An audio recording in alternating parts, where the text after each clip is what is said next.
Morning friends, आज मैं आपको बताने जा रही हूँ दलिया की रेसिपी।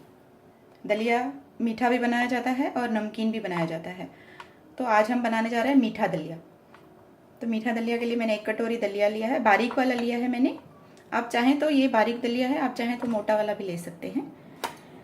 उसके लिए मैंने लिए हैं 8-10 काली मिर्चें और 3 इलायची छोटी, 1 चम्मच जीरा, थोड़ा सा नमक, छोटा चम्मच, और शक्कर मैंने ली है 1 छोटी कटोरी।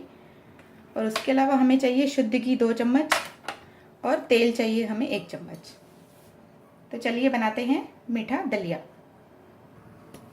कुकर मैंने गैस पर रख दिया है। इसमें मैं डालूंगी 1 चम्मच शुद्ध घी का और थोड़ा सा तेल। तेल को गर्म होने देंगे। तेल हमारा गर्म हो चुका है। इसमें डालूंगी मैं जीरा।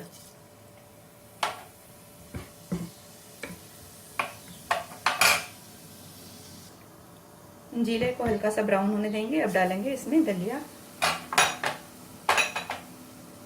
और इसे हमें हल्का सा भून लेना है।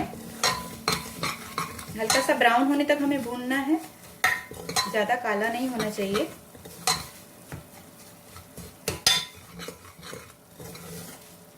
लेकिन इसे इसी तरह से चलाते रहना है। अगर आप इसे चलाते नहीं रहेंगे तो ये एक जगह से काला हो जाएगा और एक जगह से सफेद पड़ा रहेगा। तो इसे आपको चलाते रहना है लगातार।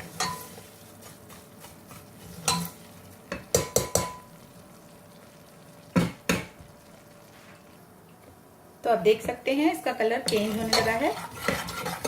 ये हल्का सा ब्राउन हो चुका है। बस कुछ सेकंड और भूनकर इसमें हम डालेंगे पानी। अब इसमें मैं डालूंगी पानी। इसमें मिलाएंगे हम नमक और शक्कर। आप इसमें शक्कर के बदले गुड़ भी मिला सकते हैं। अगर आपको शक्कर पसंद नहीं है तो आप इसमें गुड़ का इस्तेमाल कर सकते हैं। इलायची को भी इस तरह से हल्का सा क्रश कर लीजिए, फिर डालिए। और काली मिर्च ऐसे ही डालनी है हमें साबुत। अब इसे हम लगाएंगे सीटी। तो 3 सीटी लगाएंगे, या तो इसे 1 सीटी लगाकर कम आंच पर पकाएंगे 5-10 मिनट। उसके बाद हमारा दलिया रेडी है। तो 2-3 सीटी हो गई है। कुकर खोल कर देखते हैं हम। तो दलिया हमारा तैयार है। हम इसमें देख लेंगे शक्कर अगर कम लगती है तो आप वापस मिला सकते हैं इसमें। तो दलिया हमारा सर्व करने के लिए तैयार है। चलिए इसे सर्विंग प्लेट में सर्व करते हैं। तो दलिया को मैंने सर्विंग प्लेट में निकाल लिया है फ्रेंड्स। चलिए फिर देर किस बात की है, इसे गरम गरम ही खाते हैं। अगर रेसिपी पसंद आती है तो इसे लाइक जरूर करें और चैनल को सब्सक्राइब जरूर कर लीजिए। मैं इसी तरह से अच्छी अच्छी रेसिपीज आपके लिए लाती रहूंगी। और ये दलिया आप जरूर नाश्ते में बनाकर खाइए, ये बहुत ही पौष्टिक होता है। इसे आप नमकीन मीठा अपने पसंद का बना सकते हैं। Bye friends.